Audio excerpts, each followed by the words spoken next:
இளநகைதான் நீ எழுதும் சிறு கதையோ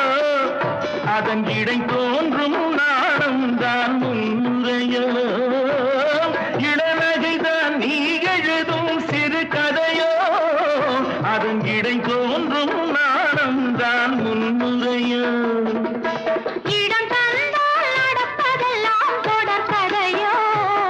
அந்த இலக்கியத்தில் விடிந்தால் தான் முடிவுரையோ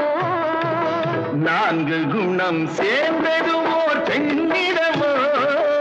அது நடை பழகி வந்ததென்ன என்னிடமோ